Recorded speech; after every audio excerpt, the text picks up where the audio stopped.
embel-embel bangsa asing. Kita ini merdeka tapi tidak berdaulat. Bagaimana kemerdekaan lahir dari rahim mentalitas Buddha? Tidak bisa. Kita harus melawan.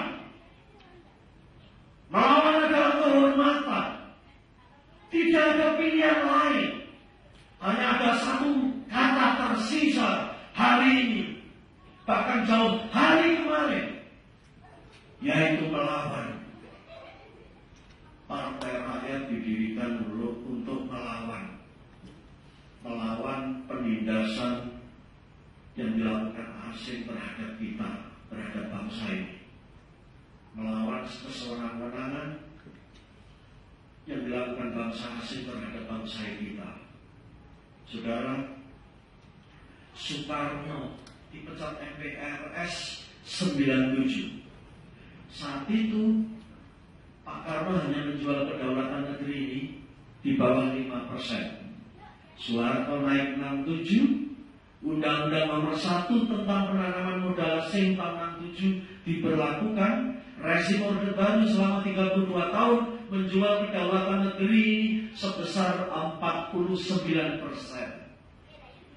Saudara tahu, partai-partai yang berdiri di zaman rezim Orde Baru adalah 10 partai yang sekarang menghuni DPR RI.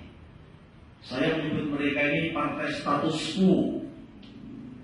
Setelah Soeharto jatuh 98, Undang-Undang Dasar 45 diamandemen 4 kali. Tahun 99, 2000, 2001, 2002. Undang-Undang Dasar 45 bertransformasi menjadi Undang-Undang Dasar 2002 dengan tanda petik. Siapakah yang melakukan amandemen 4 kali? Semua nama-nama yang tidak perlu saya sebut satu persatu dan saudara tahu. Nama-nama yang sekarang ada di 10 partai status quo. Dan saudara masih mengharapkan harapan besar, menitipkan harapan besar di pundak mereka. Ingin menyapu halaman kotor negara ini dengan sapu kotor. Nonsen, omong kosong. Undang-Undang Dasar 2002 dibuka agar asing bisa masuk. Akhirnya lahir 117 undang-undang pro asing dan anti nasionalis selama kurun waktu 2001 sampai 2011 yang mengatur kehidupan berbangsa, bernegara, bermasyarakat kita, sehingga kita hari ini kedaulatan kita dijual di atas 90%. Sehingga kalau Presiden Jokowi sedikit mau meluangkan waktu memanggil staf-stafnya, tolong saya minta semua statistik mengenai wilayah teritorial Republik ini, maka akan ketemu angka 93% wilayah teritorial Indonesia dikuasai oleh jaringan konspirasi korporasi-korporasi global. Kita ini dijajah, kita ini ditindas, dan kita tidak melawan. Luar biasa. Dalam kondisi seperti ini, mata saya masih ditampilkan dengan pertunjukan mentalitas tempe seperti itu. Mohon maaf, keputusan saya sudah ini tegas. Silahkan mau ngomong sejelek apapun mengenai saya.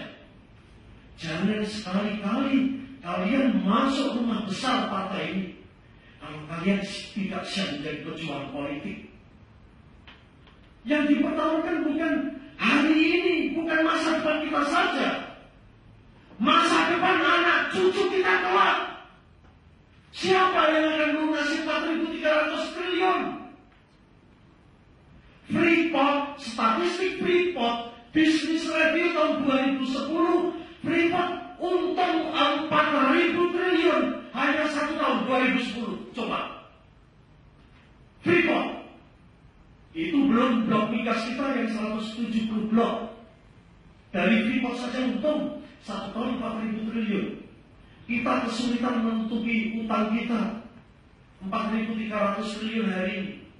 1 tahun Jokowi dan JK berkuasa, ada lubang defisit fiskal 2,83%, memaksa Pak Jokowi dan JK harus cari tangan luar negeri 400 triliun tahun pertama.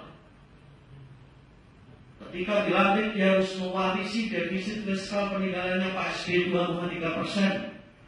2 tahun Pak Jokowi JK menjabat, menumpuk utang hampir 750 triliun. 2 tahun. Pak Soeharto 32 tahun hanya meninggalkan utang 280 triliun tahun 98. 32 tahun. Pak Soekarno 22 tahun hanya meninggalkan utang 25 triliun. Rezim Orde Reformasi yang diduduki oleh 5 presiden selama 18 tahun terakhir memproduksi utang 4.000 triliun.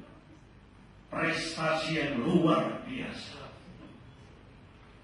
Kenapa kita membangun kehidupan bernegara berbangsa ini dari utang ke sana kemari?